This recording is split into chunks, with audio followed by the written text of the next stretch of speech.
Salman Khan called me on my phone. क्या तुम जानते हो 1 अप्रैल 2003 में एक ऐसी न्यूज आई। शुरुआत में ही जब उन्होंने बात की तो मुझे लगा कि उन्होंने खूब शराब पी रखी थी, शराब के नशे में धुत थे। जहाँ पे विवेक ओबरॉय ने एक ऐसी बात बताई जिसे सुन के पूरा बॉलीवुड सन्न हो गया। उन्होंने कहा कि तुम मेरी तरह हो, you are just like me. उन्होंने ऐश्वर्या का नाम लिया, उन्होंने दिया मिर्जा का नाम लिया, रानी मुखर्जी का नाम लिया, और उन्होंने कहा कि मेरे इन सब के साथ उस न्यूज में विवेक ओबरॉय ने बताया कि सलमान खान उन्हें 41 बार फोन कर चुके हैं और वो उन्हें 12 बजे रात से लेकर 5 बजे रात तक मारने की धमकी दे रहे हैं। लेकिन सबसे बड़ा क्वेश्चन आता है कि ये पूरे इंसिडेंट में ऐसा क्या हुआ जिसने विवेक ओबरॉय का पूरा कैरियर बॉलीवुड से जड़ से खत्म कर दिया, और इवन उनके फैमिली मेंबर्स जिनका कनेक्शन बॉलीवुड में पहले से है वो तक भी विवेक का कैरियर नहीं बचा सके।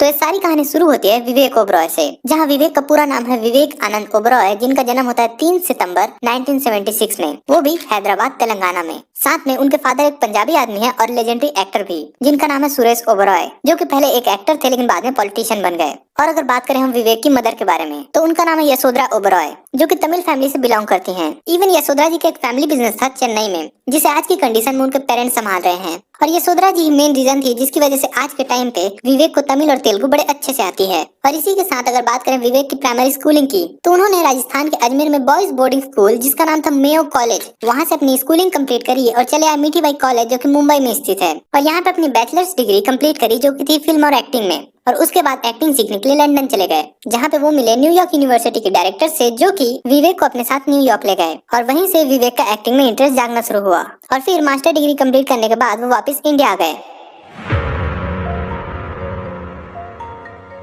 और आते ही विवेक ने एक्टिंग करना शुरू नहीं कर दिया। पहले उन्होंने एज ए स्क्रिप्ट राइटर बहुत लंबे समय तक काम किया और फिर जब वो 26 साल के हुए तो उनकी फर्स्ट फिल्म आई, वो भी 12 अप्रैल 2002 को, जिसको राम गोपाल वर्मा डायरेक्ट कर रहे थे और मूवी का नाम था कंपनी, जहाँ पे वो मिले मनीषा और अजय देवगन से।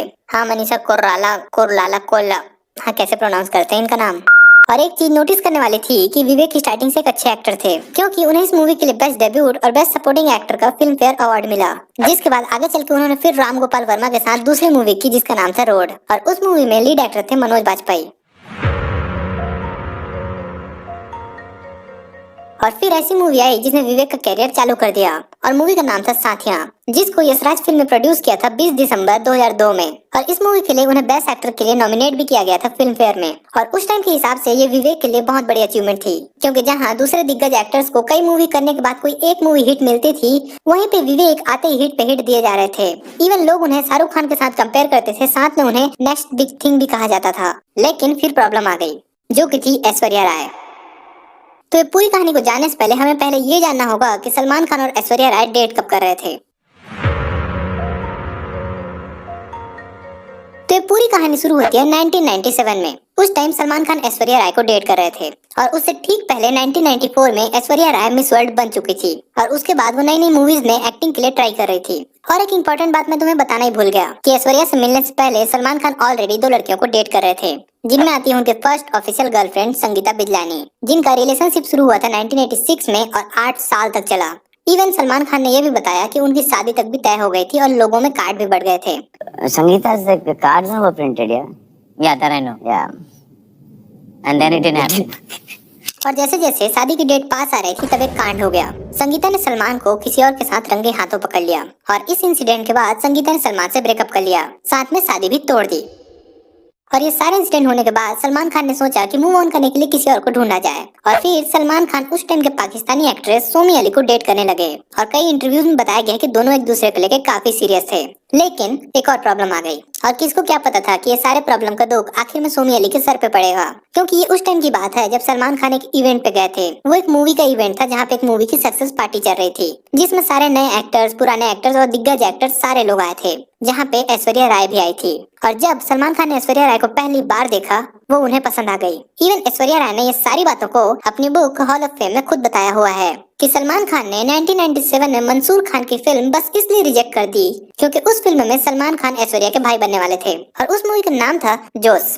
इवन सलमान खान ने उस मूवी के प्रोड्यूसर जिनका नाम था रतन जैन, उनको ये तक बोल दिया था कि क्यों यार मेरे को इसका भाई क्यों बना रहे हो। और क्या तुम जानते हो कि सलमान खान ने जब मूवी को रिजेक्ट कर दिया तो वो मूवी कुछ टाइम के लिए डिले हो गई, जिसके बाद सलमान खान को रिप्लेस करके मूवी को सन 2000 में फिर से रिलीज किया गया। और इसके बाद भाईजान को ऐश्वर्या का बुखार चढ़ गया, क्योंकि सलमान खान ऐश्वर्या को लेकर इतने सीरियस हो गए थे कि वो हर प्रोड्यूसर को बस यही बोलते थे कि तुम मेरे अपोजिट में ऐश्वर्या को भी ले लो। और सबसे बड़ी चौंकाने वाली बात ये थी कि जहाँ पे ऐश्वर्या राय को मूवी नहीं मिल रही थी, वहीं पे सलमान के दोस्त संजय लीला भंसाली ने ये रिस्क ले लिया और उन्होंने सलमान और ऐश्वर्या को एक ही मूवी में रखा, जिसका नाम रखा हम दिल दे चुके सनम, जो कि आई थी 18 जून 1999 में। और देखते ही देखते शूटिंग स्टार्ट हो गई और दोनों आपस में क्लोज आ गए। इवन सलमान खान जिस दिन ऑफ शूट होता था उस दिन भी ऐश्वर्या के साथ अपना टाइम स्पेंड करते थे। और ये सारी बात सोमी अली को पता चल गई कि सलमान किसी और के साथ बहुत ज्यादा टाइम स्पेंड कर रहे हैं। और इसका भी एक रीजन था, क्योंकि एक दिन सोमी अली अपने घर से निकल के सलमान के घर उनसे मिलने पहुंची, जहाँ पे सोमी ने देखा कि सलमान तो घर पे मौजूद नहीं है, लेकिन ऐश्वर्या राय सलमान के घर में मौजूद है। और ये सारे इंसिडेंट कई बार रिपीट हुए, क्योंकि ऐश्वर्या राय सलमान के घर में अक्सर आना जाना करती थी। और ये सारी बातें सोमी अली को अच्छी नहीं लगी और आखिरी में सोमी अली ने हार मान के 1999 में सलमान से ब्रेकअप कर लिया। और सोमी ने ब्रेकअप के बाद सलमान को क्या देश छोड़ के ही चली गई, फ्लोरिडा में शिफ्ट हो गई। लेकिन इससे कुछ खास फर्क पड़ा नहीं और ये बात दब गई, जिसके बाद ऐश्वर्या और सलमान आपस में और क्लोज आने लगे। लेकिन दोनों की खुशी ज्यादा दिन तक नहीं चली, क्योंकि ये सारी बातें कि ऐश्वर्या सलमान के साथ अपना टाइम स्पेंड करती है, ये सारी बात ऐश्वर्या के घर में पता चल गई, जहाँ पे ऐश्वर्या के फादर ने सलमान और ऐश्वर्या के रिश्ते को साफ साफ इनकार कर दिया। इवन ऐश्वर्या के फादर ने ऐश्वर्या को मना भी किया था कि वो सलमान से ना मिले, बट स्टिल ऐश्वर्या ने उनकी बात नहीं मानी और वो घर छोड़कर चली गई। और ये सारे इंसिडेंट के बाद ऐश्वर्या ने मुंबई लोखंडवाला में एक अपार्टमेंट ले लिया और उसके बाद ऐश्वर्या ने वहीं पे रहना शुरू कर दिया। और जैसे ये सारी बातें सलमान को पता चली, वो रात के 3 बजे ऐश्वर्या के दरवाजे पे पहुंच गए और तेज तेज दरवाजा को पीटने लगे।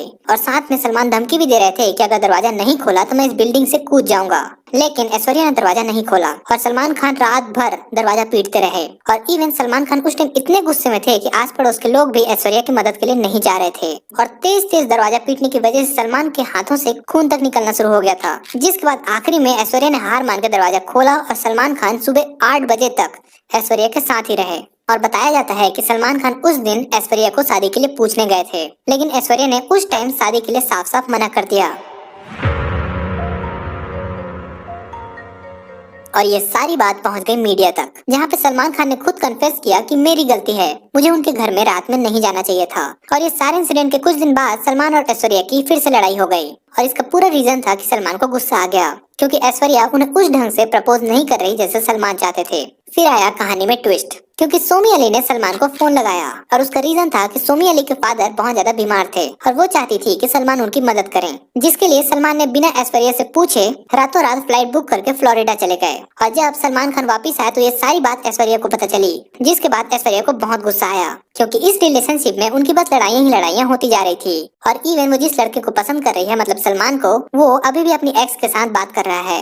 और फिर सलमान खान ने ऐश्वर्या से माफी मांगी और आखिरी में बहुत लंबी बातचीत के बाद झगड़ा शांत हो गया। इन शॉर्ट बात सुलझ गई।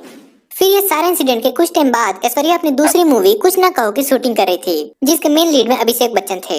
हाँ, एक और इम्पोर्टेंट बात कि इस मूवी के दौरान अभिषेक बच्चन और ऐश्वर्या दोस्त बन गए थे। तो जब कुछ ना कहो की शूटिंग हो रही थी तब सलमान अपनी कार में पहुंचे शूटिंग के सेट पे, वो भी गुस्से में, और उतरते ही उन्होंने सुभाष घई को थप्पड़ मारा और साथ में पूरे सेट को तबाह कर दिया। और ऐश्वर्या को बीच शूटिंग के दौरान अपनी कार में बैठने को कहा और ऐश्वर्या ड्रामा क्रिएट नहीं करना चाहती थी, तो वो सलमान के साथ चुपचाप बैठ गई। और ये सारे इंसिडेंट के कुछ टाइम बाद, मतलब 2002 में ऐश्वर्या जब अवार्ड लेने आई और तब उनके हाथ में एक फ्रैक्चर हो गया था, जिसके बाद पूरे मीडिया और लोगों ने सलमान पे उंगली उठाई कि उन्होंने ऐश्वर्या के साथ गलत व्यवहार किया है। बट स्टिल ऐश्वर्या ने सारी चीजों को कवर अप करते हुए इंटरव्यू में कहा कि मैं सीढ़ी से नीचे गिर गई थी और मेरा क्या, अगर कोई दूसरा आदमी भी गिर जाता सीढ़ी से तो उसके साथ भी ऐसा ही होता, इसमें सलमान ने मेरे साथ कुछ नहीं किया। और ये सारे इंसिडेंट के दौरान अगेन सलमान और ऐश्वर्या में फिर से लड़ाई हुई, जिसके बाद सलमान अपने गुस्से को काबू नहीं रखते हुए फिर पहुंच गए चलते चलते के सेट पे, जहां पे शाहरुख खान ने उनको रोकने की भी कोशिश की तो सलमान खान ने उनका कॉलर पकड़ लिया। और जिन लोगों को नहीं पता, शाहरुख खान खुद चलते चलते मूवी को बना रहे थे, तो उन्होंने ऐश्वर्या को रिप्लेस कर दिया रानी मुखर्जी के साथ, जिस पे ऐश्वर्या को ये बात बहुत खराब लगी और उन्होंने बोला कि शाहरुख मेरे अच्छे दोस्त थे, लेकिन वो ऐसा करेंगे मुझे नहीं पता था। और ये सारी घटना के बाद ऐश्वर्या का करियर डूबने लगा, क्योंकि लोग उन्हें कास्ट करने से डरते थे, क्योंकि अगर ऐश्वर्या को कास्ट कर लिया गया तो सलमान सेट पे आके तबाही मचा देंगे। फिर आई 28 सितंबर 2002 की रात, जिसने सलमान का पूरा जीवन बदल के रख दिया, क्योंकि उस दिन सलमान ड्रंक होकर कार चला रहे थे और उनसे एक एक्सीडेंट हो गया, जिससे एक आदमी हमेशा के लिए चला गया। और इस पूरे न्यूज की वजह से बॉलीवुड में हाहाकार मच गया और यहाँ से शुरू हुआ सलमान का जेल का सिलसिला। और जब सलमान जेल में थे तो उनसे मिलने के लिए पूरा बॉलीवुड पहुंचा। सारे बड़े छोटे एक्टर्स, प्रोड्यूसर सब पहुंचे सलमान को मिलने के लिए, लेकिन एक को छोड़ के, ऐश्वर्या राय। और इस बात से साफ हो गया था कि ऐश्वर्या ने सलमान से ब्रेकअप कर लिया। और इस इंसिडेंट के बाद ऐश्वर्या ने एक इंटरव्यू दिया जिसमें उन्होंने कन्फेस कर दिया कि सलमान उन्हें मारते थे। इवन जेल से निकलने के कुछ टाइम बाद सलमान ने अपने दोस्त संजय लीला बंसाली की मूवी जिसका नाम था रामलीला, उसके हीरोइन के लिए ऐश्वर्या को ऑफर दिया, लेकिन ऐश्वर्या ने साफ मना कर दिया। और अब यहाँ शुरू होता है विवेक ओबरॉय का चैप्टर। तो बात है 2003 की, जब ऐश्वर्या पहली बार मिलती हैं विवेक से एक मूवी के सेट के दौरान जिसका नाम था क्यों हो गया ना। और धीरे धीरे मूवी की शूटिंग के दौरान दोनों आपस में क्लोज आ गए। और जहाँ पे विवेक अपने इस रिलेशनशिप को अपने फ्रेंड्स, फैमिली या फिर मीडिया के सामने खुल के बोल रहे थे, I you seeing Aishwarya Rai, Yes. वहीं पे ऐश्वर्या ने आज तक कभी विवेक के साथ अपनी इस रिलेशनशिप को कभी एक्सेप्ट नहीं किया। Wonderful. Why does she never admit to it? I don't think you asked her that on the show. Of course I have. But still दोनों एक साथ थे। बट एक प्रॉब्लम हो गई, जहाँ पे विवेक और ऐश्वर्या दोनों आपस में क्लोज आते जा रहे थे, वहीं पे सलमान को ये चीज अच्छी नहीं लग रही थी। और ये सारे चीजों का गुस्सा सलमान के द्वारा विवेक पे एक दिन फटने वाला था। और फिर वो रात आई जिसने विवेक ओबरॉय का पूरा कैरियर बॉलीवुड का हमेशा के लिए खत्म कर दिया। और इस पूरे न्यूज में विवेक ने वो सारी बातें बताई जो सलमान उन्हें रात भर से टॉर्चर कर रहे थे। उन्होंने बताया कि सलमान उन्हें 12:30 से सुबह के 5 बजे तक लगातार फोन पे फोन किए जा रहे थे, जहाँ पे सलमान ने विवेक को पूरे 41 बार फोन लगाया। और साथ में उन्होंने विवेक के फादर को भी गाली दी, साथ में खुद के फादर को भी गाली दी। और साथ में विवेक ने ये भी बताया कि सलमान उन्हें फोन में बता रहे थे कि उनका पूरे फिल्म इंडस्ट्री में कौन कौन से एक्ट्रेसेस के साथ उनका कुछ गलत उठना बैठना था। और ये सारे न्यूज को बताने के बाद जहाँ पूरी इंडस्ट्री को विवेक को शाबाशी देनी चाहिए थी कि उन्होंने एक बड़े एक्टर को एक्सपोज कर दिया, उल्टा पूरी इंडस्ट्री ने उनको हमेशा के लिए इग्नोर कर दिया। और इस न्यूज के बाद विवेक को बाद में रियलाइज हुआ कि उन्होंने सलमान के साथ बहुत गलत किया। इवन फराह के शो में विवेक ने बताया कि उन्हें सलमान के साथ बैठ के बात करनी चाहिए थी, न कि न्यूज रिपोर्टर्स को बुला के उनकी बेइज्जती करनी चाहिए थी प्रेस कॉन्फ्रेंस करने के लिए। तभी मुझे पता चल गया था कि मैं गलत कर रहा हूँ। ये नहीं करना चाहिए। जो करना है मर्दों की तरह सामने जाओ, बैठो, बात करो, क्या प्रॉब्लम है? मारना है चलो मारो, मैं भी मार सकता हूँ, मेरे पास भी 2 हाथ है, खत्म करो। फिर आया दूसरा क्वेश्चन, जहाँ पे फराह ने पूछा कि जिसके लिए विवेक ने स्टैंड लिया, मतलब ऐश्वर्या राय, क्या उन्हें विवेक के एफर्ट्स की कदर है? जिस पे ऐश्वर्या राय ने साफ बोल दिया कि विवेक इमेच्योर है, उन्हें सिचुएशन को हैंडल करना नहीं आता। उन्होंने कभी आपको थैंक यू बोला या अप्रिशिएट हुआ ये जेस्चर? नहीं हुआ। ये भी नहीं हुआ? नहीं हुआ, नहीं हुआ। क्या मतलब? बाद में उल्टा ये हो गया था कि भाई तुम बड़े इमेच्योर हो। और ये सारी चीजों के कुछ टाइम बाद ऐश्वर्या और विवेक का ब्रेकअप हो गया।